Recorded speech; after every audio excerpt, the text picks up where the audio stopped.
yaakaar naa ne que suñu niveau de démocratie war na dépasser loolu. Et il est important aussi ñu rappeler les faits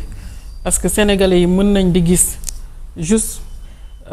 ay député di xëccoo kàddu ba gendarmerie ñëw ci biir assemblée bi yëkkati Abdou Mbow génnee ko ci biti. image bu ñaaw quand même bu ñëpp ñaaw image bu ñaaw au niveau national comme à l'international parce que ñëpp xam nañ ne que Assemblée nationale du Sénégal c'est quand même le lieu de délibération des lois foofu la ñuy waxtaanee lépp. Bien sûr ñun ñu nekk ay député du peuple. Parce que nag boo taxawee dinaan député diw la député Pastef la loolu dafa fekk nga fàtte ne que bu peuple yi xëyu tooñ ci jour bi nga xam la ñuy def élection législative li dem voteel la xëy na doo dégg honorable député. Donc pour revenir à ce que je disais tout à l'heure honorable Abdou Mbow je pense que comme ni ngeen ko xamee bu ñu commencé def lecture rapport bi ba ñëw ci li nga xam avant ñëw ubbi débat yi foog naa ci la honorable Abdou Mbow jóg jël parole def lu ñuy wax appel au règlement. C'est ça. Pour mën a demander l'ajournement du débat pour wax ne que lii nga xamante ne moom la ñu bëgg a def ci Sénégal mooy soppi constitution bi nuñ ko bëgg a defee argumenté wax ne que loolu jaaduwul et par conséquent dafay demander qu'on ajourne pure et simplement les débats c'est-à-dire ñu suspendre séance bi ñu annuler séance bi loolu nag règlement intérieur moo ko may Abdou Mbow pour mu def ko te bu ko ni ko règlement intérieur mayee Abdou Mbow xool xëy na noonu la ko mayee le président de la commission des lois ñëw tontu ko le rapporteur ñëw tontu ko et même sax l'un des initiateurs de la loi ñëw tontu ko même si je pense que ce n'était même pas opportun donc loolu nag bu amee règlement intérieur dafa mayaat Abdou Mbow mu ñëwaat pour waxaat li nga xamante ne moom mooy sa dernière position. Droit de réponse. Droit de réponse. ñu soog a dem au vote. Donc il était dans ses droits. Il était dans ses droits. Ça c'est le règlement intérieur. Et je pense que Assemblée nationale lépp lu ñuy def rek lu député di def ci suñuy séance suñu délibération règlement intérieur moo ko tënk. Donc loolu nag la ki nga xam moom mooy Ousmane Sonko loolu la ko bañal ne ko da nga fiy jógee wala ñu génnee la salle bi par force. te boo seetloo bu mu joxee parole ki nga xam moom mooy Guy Marius Sagna je sais pas ndax seetlu ngeen mais Guy Marius Sagna déplacé wu na 2 fois ci moom pour gëm xam loo ko ne que Abdou Mbow mi am na droit exactement jëlaat parole mais boobu ñëg na nag mais boobu ñëg na waaw bi nga xamante ne ñëg na Abdou aussi boo nekkee say droit député Takku Wallu comme député non inscrit ñëpp ne ko bul jóge ci pupitre bi débat bi du commencer tant que joxuñu la sa kàddu donc loolu moo waral et non seulement Abdou bu pare woon dafa waroon am Thierno Alassane Sall aussi dafa waroon ñëw au nom des non inscrits pour def la même chose léegi nag li am ñëpp a ko gisandoo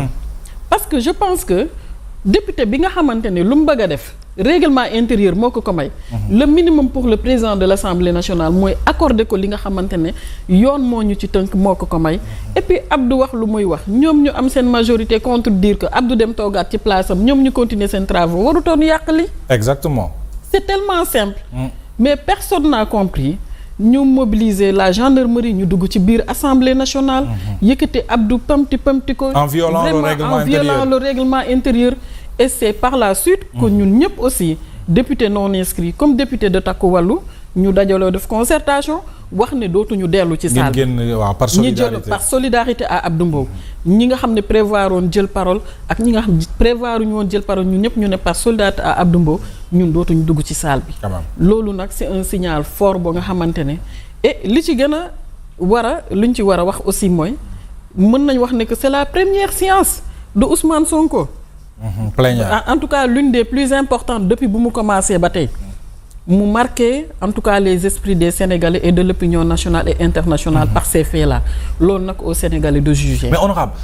say nawle député collègue yu jigéen ñi ñëw di agresser Abdou Mbow nga en tant que jigéen en tant que femme ban image loolu lay renvoyer. loolu xam nga.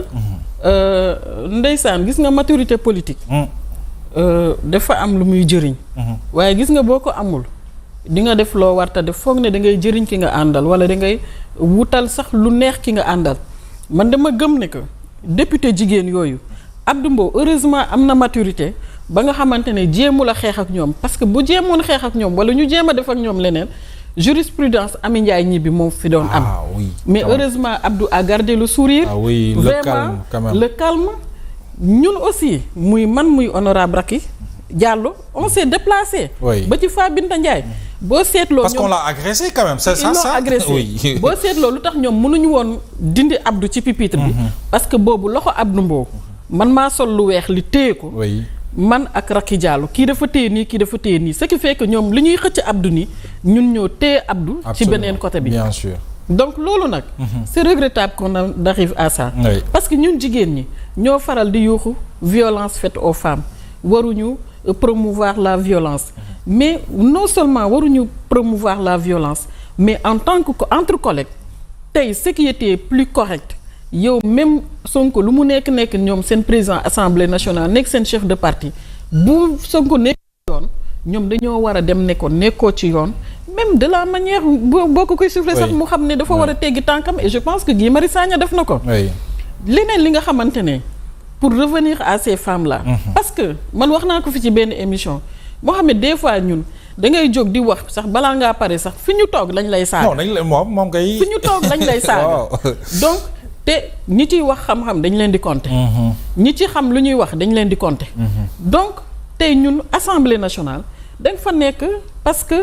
askan wi la fa yóbbu sa parti moo la investir mais des fois tu te dis sax que est-ce que c'est le cadre approprié par rapport ak yow sa jaar-jaar ak sa yar biñ la yaree ak cër gi nga war a jox nit est-ce que c'est le cadre même nga war a continuer di fa évoluer donc lu ñu gis lii ngeen gis ñu def ko Abdou Mbow man je sais que ñoom loolu du dara ci ñoom